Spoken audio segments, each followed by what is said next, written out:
रीढ़ की हड्डी की टीबी, जिसे हम पॉट्स स्पाइन भी कहते हैं, ये इंडिया में एक बहुत ही कॉमन प्रॉब्लम है। आज तक हमने सुना होगा कि टीबी छाती में होती है, लेकिन ये शरीर के किसी भी हिस्से में हो सकती है, जैसे कि दिमाग में, पेट में, हड्डियों में, इवन रीढ़ की हड्डी में भी हो सकती है। मैं doctor Bharat Gupta, neurosurgeon, Cardinova hospital Jalandhar में काम करता हूं और मैं आज आपको रीढ़ की हड्डी की टीबी के बारे में कुछ फैक्ट्स बताऊंगा। छाती के मुकाबले रीढ़ की हड्डी की टीबी बहुत कम पेशेंट्स में पाई जाती है। ये किसी भी उम्र में हो सकती है। यूजुअली ये 40 साल से ऊपर के लोगों में पाई जाती है। स्पेशली जिन लोगों की इम्यूनिटी कम हो, डायबिटिक्स हो या कोई स्टेरॉयड खा रहे हो, इन पेशेंट्स में टीबी होने के चांसेस ज़्यादा होते हैं। ऐसे पेशेंट्स को हमेशा जनरलाइज्ड फटीग, जैसे कि सारा दिन शरीर का थके रहना, रीढ़ की हड्डी में दर्द होना, ऐसी कंप्लेंट्स हो सकती हैं।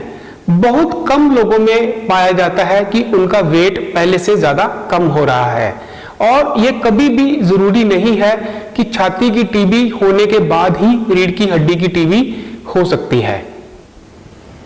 कॉमनली बहुत सारे लोग ऐसी कंप्लेंट्स को इग्नोर करते हैं। धीरे धीरे उनकी बैक पेन बढ़ जाती है, वो हाथों में या पैरों में आनी शुरू हो जाती है। अगर हम तब भी ध्यान नहीं देते तो कई बार पेशेंट्स के हाथ पैर का कंट्रोल चला जाता है और उनके हाथ पैर काम नहीं करते। जब भी हमारे पास कोई पेशेंट आता है, हम उसका एक्सरे करवाते हैं, उसके बाद एमआरआई स्पाइन करवाते हैं। ईएसआर और मोंटेक्स टेस्ट भी कराकर हम देखते हैं कि पेशेंट की टीबी की प्रोपेंसिटी कितनी ज़्यादा है। अगर पेशेंट को पॉट्स स्पाइन डायग्नोज होती है तो उसे 6 महीने के लिए ट्यूबरकुलर ट्रीटमेंट पर डाल दिया जाता है। 90% पेशेंट्स दवाई खाकर ठीक हो जाते हैं। बहुत कम लोगों में सर्जरी करने की जरूरत पड़ती है। सर्जरी मोस्टली उन पेशेंट्स में करने की जरूरत पड़ती है जिनके हाथ पैर काम नहीं कर रहे, लेकिन उन पेशेंट्स की इंप्रूवमेंट भी इस बात पर निर्भर करती है कि आपके हाथ पैर कितनी देर से नहीं चल रहे। अगर पेशेंट 72 घंटे में डॉक्टर्स के पास आ जाता है और उसकी टाइमली सर्जरी हो जाती है तो उसके हाथ पैर की इंप्रूवमेंट होने के चांसेस बढ़ जाते हैं।